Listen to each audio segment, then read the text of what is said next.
ബിസ്മില്ലാഹി അൽഹംദുലില്ലാഹി വസ്സലാത്തു വസ്സലാമു അലാ റസൂലില്ലാഹി വഅലാ ആലിഹി വസഹ്ബിഹി അജ്മഈൻ. പ്രത്യക്ഷത്തിൽ ദുആക്ക് ഉത്തരം കിട്ടുന്നില്ലെങ്കിൽ എന്താണ് നമ്മൾ മനസ്സിലാക്കേണ്ടത്? ഇങ്ങനെ പ്രധാനപ്പെട്ട ചില കാര്യങ്ങൾക്ക് ഇന്നത്തെ ക്ലാസ് കേട്ടാൽ നമുക്ക് ഇൻഷാ അല്ലാഹ് പരിഹാരം കിട്ടും. അതിന് മറുപടി നമുക്ക് ഇന്നത്തെ ഹദീസുകളിലൂടെ മനസ്സിലാക്കാം. ആദ്യത്തെ ഹദീസ് യുസ്തജാബു ലിൽ അബ്ദി മാ ലം യുഅജ്ജിൽ എന്ന. ഒരു അടിമക്ക് അവൻ തിരക്ക് കൂട്ടാത്ത കാലത്തോളം ഉത്തരം നൽകപ്പെടും. എന്താണ് പറഞ്ഞത് നോക്കാം. ബഹുമാനപ്പെട്ട അബൂ ഹുറൈറ റളിയല്ലാഹു തആല അൻഹു അന്ന റസൂലുള്ളാഹി സ്വല്ലല്ലാഹു അലൈഹി വസല്ലം ഖാല, നബി സ്വല്ലല്ലാഹു അലൈഹി വസല്ലം തങ്ങൾ പറഞ്ഞു, യുസ്തജാബു ലി അഹദിക്കും, നിങ്ങളിൽ നിന്ന് ഒരാൾക്ക് ഉത്തരം നൽകപ്പെടുന്നതായിരിക്കും. എപ്പോൾ? മാലം യുഅജ്ജിൽ, അവൻ തിരക്ക് കൂട്ടാത്ത കാലത്തോളം. അത് മനസ്സിലാക്കേണ്ട ഒരു വിഷയമാണ്. നമ്മൾ ചോദിക്കാൻ മാത്രം അർഹതപ്പെട്ടവരും അല്ലെങ്കിൽ ചോദിക്കാൻ ബാധ്യതപ്പെട്ടവരും. തരേണ്ടത് അള്ളാഹുവിന്റെ ഫദ്ലാണ്. അള്ളാഹുക്ക് നമുക്ക് തരല് വാജിബൊന്നുമല്ല. കാരണം നമ്മൾ അടിമകളും അവനുടമയാണ്. കിട്ടിയ ഭാഗ്യം. അപ്പൊ അതുകൊണ്ട് നമ്മൾ ക്ഷമയോടെ കാത്തിരിക്കണം. ഒരു രാജാവിന്റെ തിരുമുറ്റത്ത് ചെന്ന് ഒരാള് രാജാവിന്റെ തിരുമുൽ കാഴ്ചക്ക് വേണ്ടി കാത്തു കയറി മണ്ടി കയറി ചെന്നിട്ട് അങ്ങോട്ട് പറഞ്ഞിട്ട് ആവശ്യങ്ങൾ നേടാൻ പറ്റുമോ? ഇല്ലല്ലോ. നമ്മൾ ക്ഷമിക്കണം, കാത്തിരിക്കണം. അവസരം കിട്ടുമ്പോൾ എല്ലാവർക്കും അവനവന്റെ ഊഴം എത്തുമ്പോൾ കിട്ടും. അതാണ് തിരക്ക് കൂട്ടാത്ത കാലത്തോളം. യഖൂലു, എന്നിട്ട് അടിമ പറയുകയാണ്, ദഅഉതു, ഞാൻ കുറെ ആയല്ലോ ദുആ ചെയ്യാൻ തുടങ്ങിയിട്ട്, ഫലം മുസ്തജബു ലി, എനിക്കെന്താ ഉത്തരം കിട്ടാത്ത എന്ന് പറയരുത്. അത് പറയാത്ത കാലത്തോളം ഉത്തരം കിട്ടും. അടുത്ത ഹദീസിൽ കുറച്ചുകൂടി വ്യക്തമായി പറയുന്നു. ഇതേ അബൂ ഹുറൈറ റളിയല്ലാഹു അൻഹു അൻ നബി സല്ലല്ലാഹു അലൈഹി വസല്ലം ഖാൽ, യുസ്തജാബു ലി അഹദിക്കും, നിങ്ങളിൽ നിന്ന് ഒരാൾക്ക് ഉത്തരം നൽകപ്പെടുന്നത് അല്ലെങ്കിൽ നൽകപ്പെടും, മാലം യദ്ഉ ബിഇസ്മിൻ ഔ ഖതിഅതി റഹിം, കുറ്റകരമായ കാര്യം കൊണ്ട് അവൻ പ്രാർത്ഥന നടത്താത്ത കാലത്തോളം. ഹലാലായ മുറാദുകൾ ഹാസലാകാന്ന് നമ്മൾ പറയില്ലേ, അതൊരു പ്രധാന വിഷയമാണ്. മുറാദ് പലതും ഉണ്ടാവും. പല കാര്യങ്ങളും തെറ്റായ കാര്യങ്ങളൊക്കെ കൊള്ളാം, കിട്ടിയാൽ കൊള്ളാം എന്നൊക്കെ ആഗ്രഹങ്ങളുണ്ടാവും. എന്നിട്ട് അത് കിട്ടാൻ വേണ്ടി അള്ളാഹുവോട് പ്രാർത്ഥിക്കും, പടച്ചോനെ കള്ള് കുടിക്കാൻ തൗഫീഖ് ഉണ്ടാവണേ. എങ്ങനെ ഉണ്ടാവും? അത് കുറ്റകരമായ ഒരു ദുആയാണ്. അല്ലെങ്കിൽ ഖതിയത്തു റഹ്ം, ബന്ധം മുറിക്കാൻ വേണ്ടി, ചാർച്ച ബന്ധങ്ങൾ, കുടുംബ ബന്ധങ്ങൾ അലസിപ്പിക്കാൻ വേണ്ടിയുള്ള ദുആ. പടച്ചോനെ എന്റെ മൂത്താപ്പാക്ക് അങ്ങനെ, അയാൾ അങ്ങനെ ആക്കണേ, എന്റെ എളാപ്പാനെ ഇങ്ങനെ ആക്കണേ, അമ്മായിനെ മറ്റേതിൽക്കാക്കണേ, എന്റെ ജ്യേഷ്ഠനെ പാപ്പരാക്കണേ, എന്റെ അനുജനെ നശിപ്പിക്കണം, ഇങ്ങനെയൊക്കെയുള്ള ദുആ. കുടുംബങ്ങൾക്കെതിരായി കൊണ്ടുള്ള ദുആ നടത്താത്ത കാലത്തോളം ഉത്തരം കിട്ടും. ദുആയിൽ കുറെ മര്യാദകളും അദബുകളും പാലിക്കേണ്ടതുണ്ട്. അതിൽ ഒന്ന് ദുആ കുറ്റകരമാകാതിരിക്കണം. ദുആ കുറ്റകരം തന്നെ, ദ്വാരക്കൽ കുറ്റം എന്നല്ല, കുറ്റകരമായ കാര്യം കിട്ടാൻ വേണ്ടി ദ്വാരക്കലാവാതിരിക്കണം. മറ്റൊന്ന് കുടുംബ ബന്ധം മുറിക്കാൻ വേണ്ടിയുള്ള ദുആ. അള്ളാഹ്ക്ക് അത് ഇഷ്ടമല്ല, നേരെ തിരിച്ചടിക്കാനാണ് സാധ്യത. ഔ യസ്തഅജിൽ, മൂന്നാമത്തെ കാര്യം, അല്ലെങ്കിൽ അവൻ തിരക്ക് കൂട്ടാത്ത കാലം. ഫയഖൂൽ, അങ്ങനെ അടിമ പറയുന്നു, ദഅഉതു, ഞാൻ ദുആ ചെയ്തല്ലോ.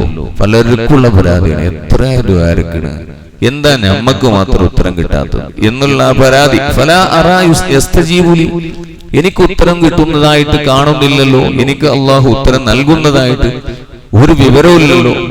എന്നിട്ട് എന്താ ചെയ്യുന്നത്? അതിന്റെ പരിണിത ഫലമായിട്ട് എന്താ ഉണ്ടാവുക? ഫയദഉ ദുആ, ഇനി ദ്വാരന്നിട്ടൊന്നും വലിയ കാര്യമൊന്നുമില്ല, കുറെ കാലയില് ദ്വാരക്കണം, ഒന്നും കിട്ടിയില്ലല്ലോ, അതുകൊണ്ട് ഇനി എന്ത് ദുആ വേണ്ട, മതി, ഞാൻ നിർത്തി, ദുആ അവസാനിപ്പിക്കും. അത് അതിലേറെ വലിയ ദുരന്താണ്. ദുആ കൊണ്ടേയിരിക്കുക, നമ്മൾ അള്ളാഹുവോട് പ്രാർത്ഥിച്ചുകൊണ്ടേയിരിക്കുക. ദുആ ഏറ്റവും വലിയ ഇബാദത്താണെന്ന് ഹബീബായ റസൂലുള്ളാഹി സ്വല്ലല്ലാഹു അലൈഹി വസല്ലം പറഞ്ഞിട്ടുണ്ട്. ദുആ ഇബാദത്താണ്. ആ ഇബാദത്ത് അടിമ ചെയ്യുക, അത് പരിഗണിക്കേണ്ടത് അള്ളാഹുവാണ്. ഇൻഷാ അള്ളാഹ് അവൻ തരും എന്ന പ്രതീക്ഷയായിരിക്കണം നമ്മൾ ചെയ്യേണ്ടത്. ദുആ ചെയ്യുമ്പോൾ പാലിക്കേണ്ട മര്യാദകളാണ് നമ്മൾ പഠിക്കണം. ഇനി ദുആ ഇരുന്നിട്ട് കിട്ടാതിരിക്കുമ്പോ നമുക്ക് തോന്നും ചിലപ്പോ അള്ളാഹ്ക്ക് ഈ ദുആ ഇരിക്കണമെന്നും ഇഷ്ടമുണ്ടാവൂല, പടച്ചോനെ നമ്മൾ ചോദിക്കണമെന്നും ഇഷ്ടമുണ്ടാവില്ല എന്നുള്ള ധാരണ. ഒരിക്കലും അത് ശരിയല്ല. നമ്മൾ ദുആ ചെയ്തില്ലെങ്കിലാണ് അല്ലാഹു തആലയുടെ ഭാഗത്തുനിന്ന് നമ്മളോട് വെറുപ്പുണ്ടാവുക. വ്യക്തമായിട്ട് പറയുന്ന ഹദീസ്, അൻ അബീ ഹുറൈറ റളിയല്ലാഹു അൻഹു അനിൻ നബി സല്ലല്ലാഹു അലൈഹി വസല്ലം ഖാൽ മൻ ലം യസ്അലില്ലാഹ ഗളിബല്ലാഹു അലൈഹി. സുബ്ഹാനല്ലാഹ്. നമ്മുടെയൊക്കെ കാഴ്ചപ്പാടിന് നേരെ മാറ്റാം. നമ്മളോട് ഒരു 10 ആൾക്കാർ വന്നിട്ട് ഇങ്ങനെ ഓരോരുത്തരും ഇങ്ങനെ ചോദിച്ചാൽ നമുക്ക് ദേഷ്യം പിടിക്കും, ചൂടാവും. ചിലപ്പോ അവിടുന്ന് വണ്ടി എടുത്ത് പോകും, അല്ലെങ്കിൽ വാതിലടച്ച് അകത്തിരിക്കും. 10 ആള് ചോദിച്ചാൽ തന്നെ 100 ആളാണെങ്കിൽ പറയേണ്ടി വരില്ല. പക്ഷേ അള്ളാഹു നേരെ മറിച്ചാണ്. കോടാനക്കോടി അടിമകൾ വ്യത്യസ്തങ്ങളായ ഭാഷകളിൽ വിവിധങ്ങളായ ഇടങ്ങളിൽ വെച്ച് പല പല ആവശ്യങ്ങൾക്കും വേണ്ടി ഒരേ സമയത്ത് വെച്ച് എല്ലാവരുടേതും അള്ളാഹു കേൾക്കും. അൽ ബഖറയുടെ അവസാനത്തിലുള്ള ആയത്ത് ഓതുന്നതിന്റെ പുണ്യത്തെ കുറിച്ച് ഹദീസിലുണ്ടല്ലോ. സയ്യിദുനാ റസൂലുള്ളാഹി സ്വല്ലല്ലാഹു അലൈഹി വസല്ലം പറയും, അതിൽ 6-7 ദുആകളുണ്ട്. അൽ ബഖറ ആമന റസൂലുന്റെ ആ ആയത്ത്, റബ്ബനാ ലാ തഹ്മിൽ അലൈനാ ഇസ്റൻ റബ്ബനാ വലാ തുഹമ്മിൽനാ മാ ലാ ഫഗ്ഫിർ ലനാ വർഹംനാ ഫൻസുർനാ. ഇതൊക്കെ ദുആകളാണ്. ഇതൊക്കെ പറയുന്ന സമയത്ത് അള്ളാഹുവിന്റെ ഭാഗത്തിൽ നിന്ന് മറുപടി ഉണ്ടാകുന്ന ആയിക്കോട്ടെ ചെയ്യാട്ടോ, ചെയ്യാം. ഇത് എത്ര ആള് പറയും?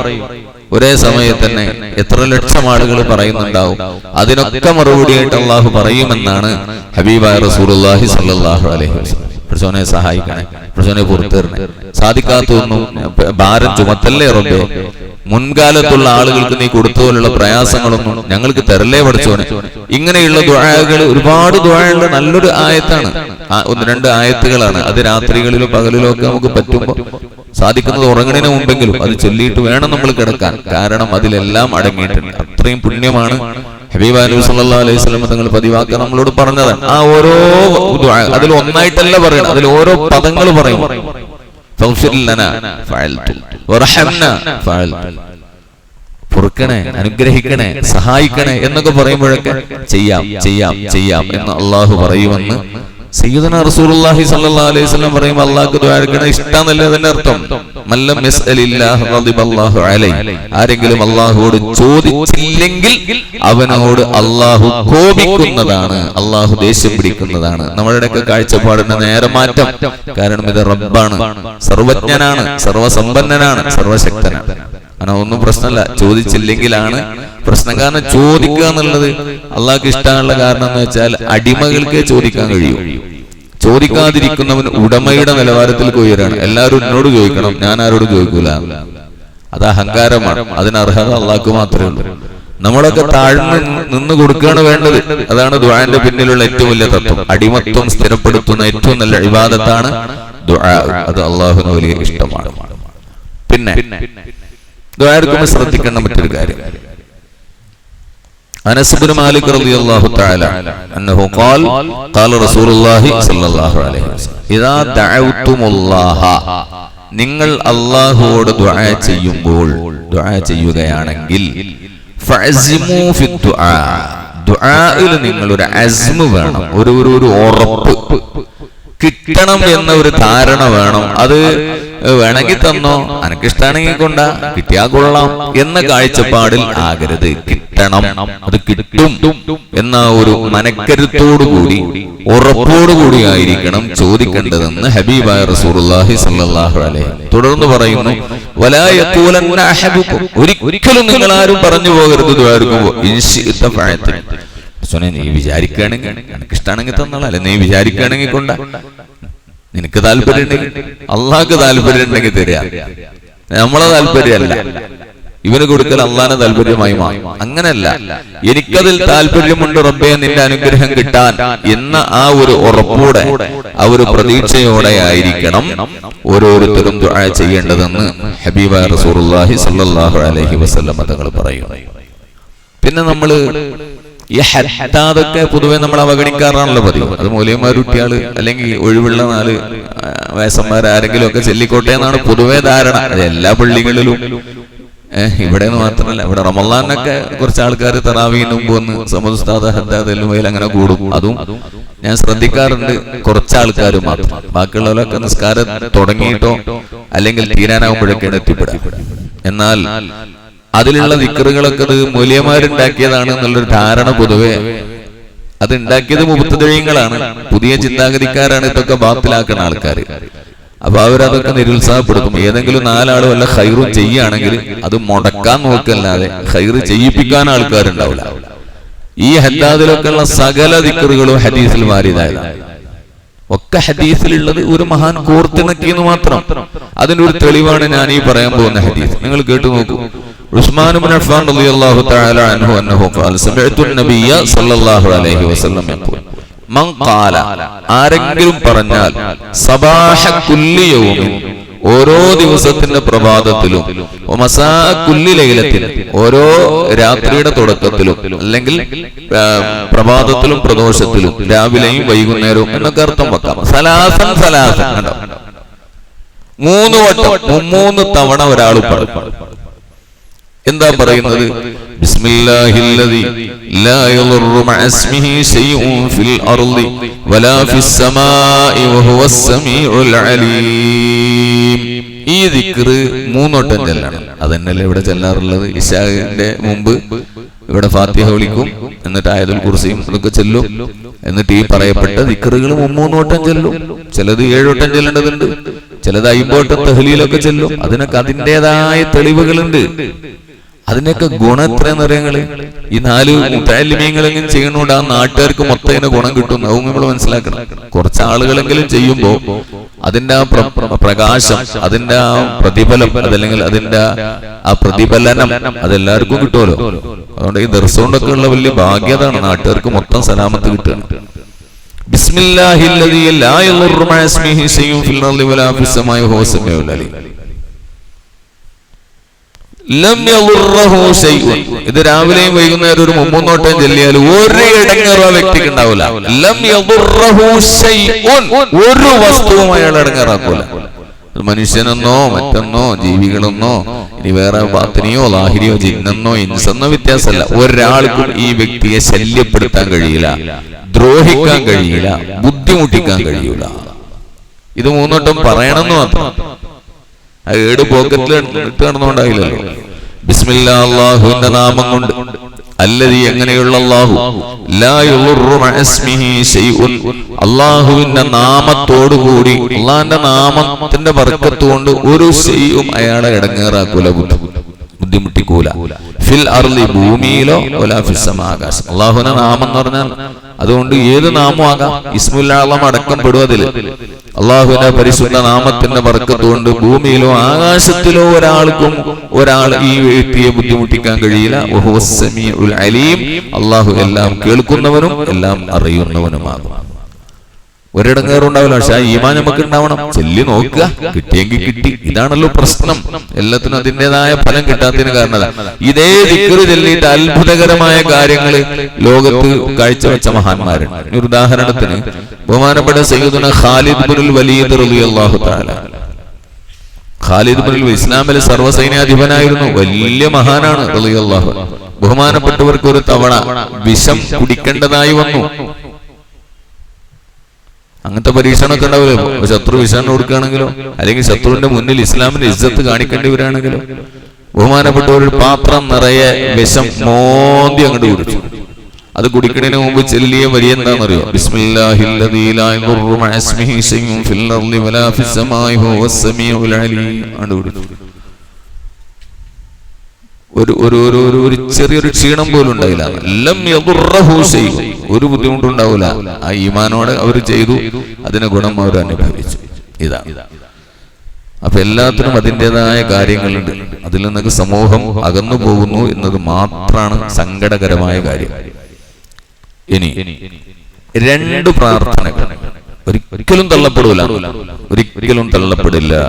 സഹ്ൽ ഇബ്നു സഅദ് റളിയല്ലാഹു തആല അൻഹു പറയുന്നു, സഅതാനി, 2 സമയങ്ങൾ, തുഫ്തഹു ലഹുമാ, ആ 2 സമയങ്ങൾക്ക് വേണ്ടി തുറക്കപ്പെടും, അബ്വാബുസ് സമാഇ, ആകാശത്തിന്റെ വാതിലുകൾ.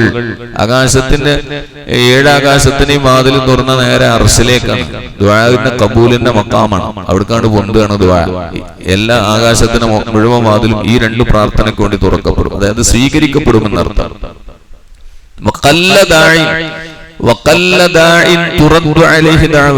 ആ സമയത്ത് പ്രാർത്ഥിക്കുന്ന ആ രണ്ട് സമയങ്ങളിൽ പ്രാർത്ഥിക്കുന്ന ആളുകളുടെ പ്രാർത്ഥന തള്ളപ്പെടുക എന്നത് വളരെ ദുർലഭമാണ്, വളരെ കുറവാണ്. എന്തെങ്കിലുമൊക്കെ ന്യൂനത കൊണ്ട് ചിലപ്പോൾ തള്ളപ്പെട്ടേക്കാം. അല്ലാതെ ആ രണ്ട് കാര്യങ്ങൾ പരിഗണിച്ചുകൊണ്ട് ദുആ ചെയ്യണമെങ്കിൽ തള്ളപ്പെടാൻ സാധ്യത ഇല്ല എന്നാണ് അതിന്റെ അർത്ഥം. ഒന്ന്, ഹീന യഹ്ദുറുൻ നിദാ, നിദാ ഹാദിറാകുന്ന സമയത്ത്, വസ്സഫി ഫീ സബീലില്ലാഹ്, അല്ലാഹുവിന്റെ മാർഗ്ഗത്തിൽ സഫിൽ നിൽക്കുന്ന നേരത്ത്. എന്താ പറഞ്ഞത്? നിദാ ഹാദിറാകുന്ന ബാങ്ക് വിളിക്കണ നേരം. ആ സമയത്തും കളകളകളാന്ന് പറഞ്ഞ കഥകൾ പറയണ, രാഷ്ട്രീയം പറയുന്ന, പച്ച നുണ പറയുന്ന ആൾക്കാർ ചിന്തിക്കുന്നുണ്ടാകുമോ അതിന്റെ മഹത്വത്രയാണ്? ബാങ്ക് ഹാദിറാകുന്ന സമയം, അതായത് ബാങ്ക് വിളിക്കണ സമയം ദുആക്ക് ഉത്തരമുള്ള ടൈമാണ്, അത്രയും ഷറഫാക്കപ്പെട്ട സമയമാണ്. മറ്റൊന്ന്, അള്ളാന്റെ മാർഗത്തിൽ സഫിൽ നിൽക്കുമ്പോ, അത് ഫീ സബീലിൽ യുദ്ധത്തിന് നിൽക്കുമ്പോ എന്നാണ് അതിനർത്ഥം. ശത്രുക്കളുടെ മുഖാമുഖം കണ്ടിട്ട് വരി വരിയായി ഇങ്ങനെ നിൽക്കുന്ന സമയത്ത് പടച്ചവനോട് ദുആർന്ന ആ ദുആക്ക് ഉത്തരാണ്. ആ ഉത്തരാണ് ബദറിലും ഉഹദിലും ഖന്തക്കിലും ഒക്കെ നമ്മൾ കണ്ടത്. ആ ദുആന്റെ ഉത്തരങ്ങളാണ് സഫിൽ നിൽക്കുന്ന സമയത്തുള്ള ദുആ. അപ്പോ ഒരൊറ്റ പ്രശ്നത്തിനും കൂടി നമ്മൾ പരിഹാരം കണ്ടാൽ മതി. ഇന്നത്തെ ക്ലാസ് അവസാനിക്കും. അതെന്താണ്? ദുആ ചെയ്യൽ വലിയ പുണ്യം കിട്ടി, വലിയ പ്രതീക്ഷയോടെയും മനക്കരുത്തോടുകൂടിയും വേണം ചെയ്യാനെന്ന് കിട്ടി. അള്ളാഹ് തരും എന്നൊക്കെ മനസ്സിലായി. എന്നാൽ എങ്ങനെയാണ് ഇപ്പൊ തരല്, എപ്പോഴാണ് ഈ തരിക എന്നൊരു ചെറിയൊരു ആശങ്ക ഇനിയും മനസ്സിലുള്ളവരുടേത് നീങ്ങാൻ വേണ്ടി ഈ ഹദീസും കൂടി കേട്ടോളൂ. ബഹുമാനപ്പെട്ട അബൂ സഈദ് അൽ ഖുദരി റളിയല്ലാഹു അൻഹു അൻ നബി സല്ലല്ലാഹു അലൈഹി വസല്ലം, മാ മിൻ മുസ്ലിമിൻ യദ്ഉ, പ്രാർത്ഥന നടത്തുന്ന ഏതൊരു മുസ്ലിമുമില്ല, ലൈസ ബിഇസ്മിൻ, ആ പ്രാർത്ഥന കുറ്റത്തിന് വേണ്ടിയുള്ളതാവരുത്. നേരത്തെ പറഞ്ഞല്ലോ, വലാ ബിഖത്തിഅത്തി റഹിമിൻ, കുടുംബബന്ധം മുറിക്കാൻ വേണ്ടിയുള്ളതുമാവരുത്. അല്ലാത്ത നിലക്കുള്ള ഏതൊരു പ്രാർത്ഥനയുമില്ല, ഇല്ലാ അഅതാഹു, അതിന് അള്ളാഹു അവന് നൽകപ്പെട്ടിട്ട് അവന് അള്ളാഹു നൽകിയിട്ടല്ലാതെ ഇഹ്ദാ സലാസി, ഇല്ലാ അഅതാഹു, അള്ളാഹു ആ വ്യക്തിക്ക് നൽകാതെയില്ല, ഇഹ്ദാ സലാസി, മൂന്നിൽ നിന്നൊന്ന്. ഏതൊരു പ്രാർത്ഥനക്കാരനും നിബന്ധന ഒത്ത പ്രാർത്ഥനയാണെങ്കിൽ കുറ്റകരമാവരുത്, കുടുംബം മുറിക്കാനാകരുത്, അള്ളാഹ് പൊരുത്തപ്പെടാത്ത നിലക്കുള്ള ചോദ്യങ്ങളാവരുത്, അള്ളാഹു ഇഷ്ടപ്പെട്ട നിലക്ക് ഈ പറയപ്പെട്ട മര്യാദകളൊക്കെ പാലിച്ചു കൊണ്ടുള്ള ഒരു ദുആ ആണ് ഒരു വ്യക്തി നടത്തുന്നതെങ്കിൽ 3-1 കിട്ടും ഉറപ്പാണ്. പിന്നെ സമാധാനിക്കാലോ, ഈ 3-1 ഉണ്ടാവും ഉറപ്പിക്കാം. ഏതൊക്കെയാണ് 3-1? ഇമ്മാ അൻ യുഅജ്ജല ലഹു ദഅവതുഹു, ഒരു പക്ഷേ ആ വ്യക്തി ചോദിച്ചതിന് അവൻ ആഗ്രഹിക്കുന്ന സമയത്ത് തന്നെ അള്ളാഹു കൊടുക്കുക. അള്ളാഹുവിനോട് ചോദിക്കുന്നത് അള്ളാഹു പെട്ടെന്ന് കൊടുക്കുക. അതന്നെ ഒന്നാമത്തെ ഉത്തരം, ഏറ്റവും വ്യക്തമായ രൂപത്തിലുള്ള ഉത്തരമാണല്ലോ അത്. ചോദിച്ചപാട് അള്ളാഹു അങ്ങോട്ട് കൊടുക്കുന്നു. ഒരു പക്ഷെ അങ്ങനെയാവാം. ഒരു പക്ഷേ ആ പ്രാർത്ഥനയെ, അത് വലിയ പ്രതിഫലാർഹമായ ഒരു ഇബാദത്താണ് ഈ പ്രാർത്ഥന. ആ ഇബാദത്തിനെ, അതായത് അതിന്റെ പ്രതിഫലത്തെ അള്ളാഹു ആഖിറത്തിലേക്ക് നീട്ടും. പഠിച്ചോനെ എനിക്ക് ഇന്നാലിന്ന ഖൈറൊക്കെ തരണേ എന്നാണ് അയാൾ വരുന്നത്. ആ ഖൈറ് അയാൾക്ക് ഇവിടുന്ന് കിട്ടിയില്ലെങ്കിലും ഈ നൈമിഷികമായ ജീവിതം, നശ്വരമായ ലോകത്ത് അത് പെട്ടെന്നാണ് തീരും. ഒരു ഇന്നലെയും ഒരു ഇന്നും ഒരു നാളെയും, അത്രേ ഉള്ളൂ. ഒരു ഇന്നലെയും ഒരു ഇന്നും ഒരു നാളെയും കഴിഞ്ഞു. അതോടുകൂടി ഇതങ്ങോട്ട് തീർന്നില്ലേ? കഴിഞ്ഞ കൊല്ലത്ത് ഭയങ്കര യുവാക്കളായവരൊക്കെ ഇപ്പൊ വയസ്സന്മാരാണ്. ഇക്കൊല്ലം വയസ്സന്മാരെ അടുത്തുള്ള തോലാടി ഇങ്ങനെ ഒരു അസ്ഥിയായിട്ട് മാറിയാണ്. പിറ്റത്തോലിന് മുമ്പിൽ മണ്ണിന്റെ ചൂട്ടിലായിട്ടില്ല. അള്ളാഹു ആഫിയത്തും ദീർഘായുസ്സും തരട്ടെ, ആമീൻ എന്ന് ദുആയിരുന്നുകൊണ്ടാണ് ഞാൻ പറയുന്നത്. അപ്പോ പരലോകത്തിലേക്ക് സൂക്ഷിച്ചു വെക്കപ്പെടും ചിലപ്പോൾ ദുആ. ഇവൻ ചോദിച്ച ഖൈറുകളൊക്കെ ഇവിടുന്ന് അങ്ങോട്ട് തിന്നു തൊലക്കണേന് അർത്ഥമല്ല, ശാശ്വതമായ ജീവിതത്തിൽ അതിന്റെ ഗുണം അവൻ അനുഭവിക്കട്ടെ എന്ന് കരുതിയിട്ട് അള്ളാഹു ഈ പ്രാർത്ഥനയുടെ ഗുണങ്ങൾ, അതിന്റെ ഖൈറുകൾ, അതിന്റെ മഹത്വങ്ങൾ, അതിന്റെ പ്രതിഫലങ്ങൾ, അവൻ ചോദിച്ച കാര്യങ്ങൾ ഒക്കെ നാളെ മഹ്ശറിലേക്ക് നീട്ടിവെക്കും. എന്നിട്ട് അവിടുന്ന് അങ്ങനെ കൊടുക്കും. അപ്പൊ ആൾക്കാർ ചിന്തിക്കും അത്രേ. മറ്റൊരു ഹദീസിലുണ്ട്, എന്റെ ഒരു ദുആക്കും ഭൂമിയിൽ നിന്നും ഉത്തരം കിട്ടിയില്ലായിരുന്നുവെങ്കിൽ എത്ര നന്നായി. ഇവിടെ നമ്മൾ ചിന്തിക്കണം എന്താ, ഒക്കെ ഇവിടെ തന്നെ കിട്ടണം. മഹ്ശറിൽ നിന്ന് ഇതിന്റെ ഗുണം 10 മടങ്ങ് അനുഭവിക്കും ആളുകളൊക്കെ പറയും അത്രേ. പഠിച്ചോനെ, ഒരു ഉത്തരം ഭൂമി കഴിഞ്ഞു പോയില്ലേ, ദുനിയാവ് കഴിഞ്ഞല്ലോ, അവിടുന്ന് ഒന്നും കിട്ടാതെ ഞെങ്ങിഞ്ഞെരുങ്ങിയിട്ടാണെങ്കിലും ഇവിടുന്ന് 1000 മുഴുവൻ ഉത്തരവും കിട്ടിയിരുന്നെങ്കിൽ എന്ന് ജനങ്ങൾ ചിന്തിച്ചു പോകുമെന്നാണ്. അപ്പൊ അത്ര ഖൈറായ ഒരു സമയത്തേക്ക് അള്ളാഹു ഒരു പക്ഷേ ഇതിന്റെ ഉത്തരത്തെ നീട്ടിവെക്കും. ഇപ്പൊ രണ്ടെണ്ണായി. ഒന്ന് ഇവിടുന്ന് തന്നെ അള്ളാഹ് കൊടുക്കുക, അതും പെട്ടെന്ന് കൊടുക്കുക. മറ്റൊന്ന് ആഖിറത്തിലേക്ക് അതിന്റെ ഗുണം നീക്കി വെക്കുക. മൂന്നാമത്തത്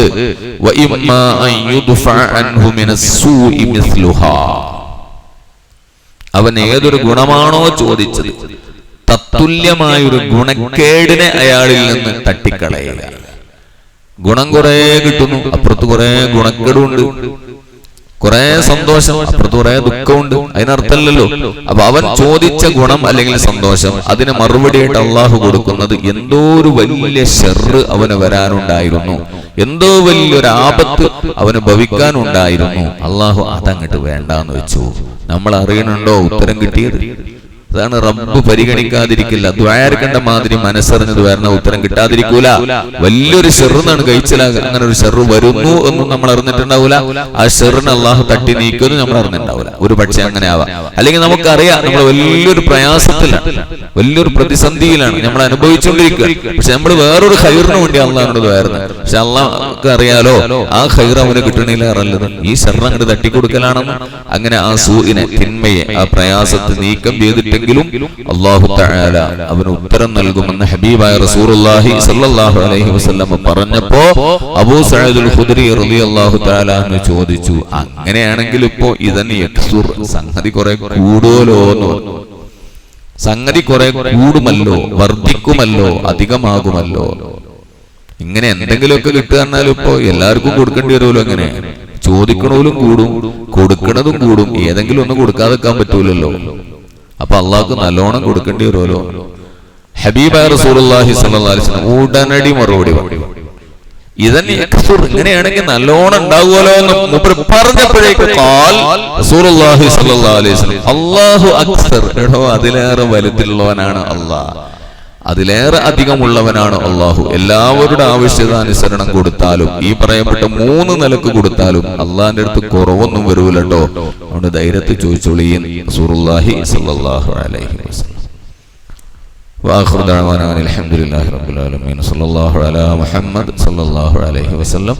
صلى الله على محمد صلى الله عليه وسلم. اللهم صل على محمد يا رب صل عليه وسلم.